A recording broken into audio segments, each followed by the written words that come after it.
नमस्कार श्रोते हो, रेडिओ जयंतच्या आनंदी कट्ट्यावर मी अनुराधा आपण सर्वांचं मनपूर्वक स्वागत करते. श्रोते हो, आपल्या पुढच्या पिढीला चांगल्या गोष्टी शिकवायच्या, नीतिमत्ता शिकवायची, चांगले संस्कार द्यायचे. पण हे सगळं अगदी आपल्या समोर त्यांना बसवून शिकवता येत नाही. तर मग हे संस्कार मुलांवर करताना ते आपल्या वागण्यातून, बोलण्यातून सहज आले पाहिजेत. तरच ते मुलांच्यात खोलवर रुजले जातात. आता याचंच एक उदाहरण बघा. एक मध्यमवयीन गृहस्थ, त्याच्याबरोबर 7-8 वर्षाचा मुलगा भर दुपारी असंच फिरत होते. वाटेत त्यांना एक मोठं शेत लागलं. शेतात एक शेतकरी जमीन नांगरत होता. जवळच एका झाडाखाली त्याचं अगदी जुजबी सामान होतं. झाडाच्या फांदीवर त्यांना आपला सदरा अडकवलेला होता. तो सदरा पाहताच त्या छोट्या मुलाच्या मनात काहीतरी सुरू झालं आणि त्याचे डोळे चमकू लागले. तो म्हणाला, बाबा, त्या सदऱ्याच्या खिशामध्ये मी 2-2 दगड ठेवतो. जेव्हा तो शेतकरी सदरा घालेल आणि खिशात हात घालून दगड पाहील तेव्हा खूप मज्जा येईल. बाबा म्हणाले, हो, पण मी यात एक बदल सुचवतो. बघ, त्या दगडांच्या ऐवजी ना आपण हे चांदीची नाणी ठेवूया. मुलगा म्हणाला, छे, दगडांना जास्त गंमत येईल रुपयांपेक्षा. पण बाबा म्हणाले, पहा तर, तुला जास्त मज्जा येईल. मग मुलगा थोडा नाराजीनच तयार झाला. त्यानं टाचा उंचावून त्या फांदीला लटकलेल्या सदऱ्याच्या खिशात 2 चांदीची नाणी ठेवली. मजा तर येणार नाहीच, पण उलट पैसे मात्र जाणार हे त्याला माहिती होतं. मग ते दोघे एका झाडामागे लपून शेतकऱ्याकडे बघायला लागले. सूर्य डोक्यावर आला. शेतकऱ्यानं नांगरणी थांबवली, बैल सोडले, झाडाखाली त्यांना बांधलं, चारा टाकला, स्वतःशीच पुटपुटत बांधावर बसला. आता त्याचं बोलणं या दोघांनाही ऐकायला यायला लागलं. कालच्यानं अन्नाचा कण कोणाच्या पोटात गेला नाही, घरात शिजायला बी काही नाही, कारभारीन बी उपाशीच, लेकरासनी दूध नाही, कसं होणार काय बी समजेना.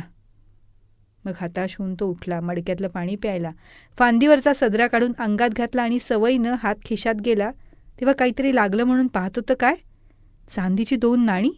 त्याच्या चेहऱ्यावर मगापासून जी उदासीनता होती ती नाहीशी झाली. चेहरा उजळला.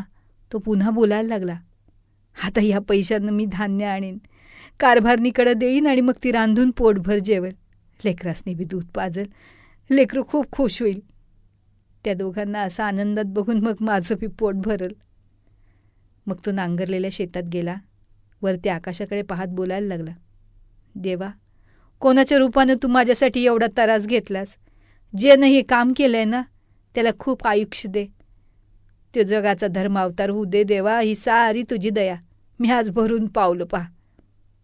हे सगळं बोलणं ऐकून तो लहान मुलगा रडायला लागला. आपल्याला काय होतं हे त्यालाच कळत नव्हतं. तो बाबांना म्हणाला, बाबा, मला काय होतंय काहीच कळत नाही. असं वाटतं की माझ्या शरीराला लक्ष डोळे फुटलेत आणि मी त्या सगळ्या डोळ्यांनी रडतोय. तरीसुद्धा माझ्या मनात समाधानाच्या लहरी उचंबळत आहेत. बाबा म्हणाले, बाळ, हा माणुसकीचा धडा आहे जो तू आज शिकलास. त्या शेतकऱ्याचे शब्द तू ऐकलेस ना, त्याचा आशीर्वाद देवाघरून आलाय, तो खरा होईल. श्रोते हो, अशी शिकवण हवी, असे गुरु हवेत, असा संस्कार हवा की जो कायमचा मनावर बिंबला जाईल. धाकदपटशा करून जसं की तू असं वागायलाच हवं, हे करायलाच हवं असं म्हणून संस्कार होत नसतात. आपणच आपल्या आचरणातून, वागणुकीतून ते सहज प्रकट करायला हवेत, मुलांना जाणवून द्यायला हवेत. मग बघा, या सुसंस्काराचं बीज त्या मुलांच्या कोवळ्या मनात किती छान रुजलं जाईल.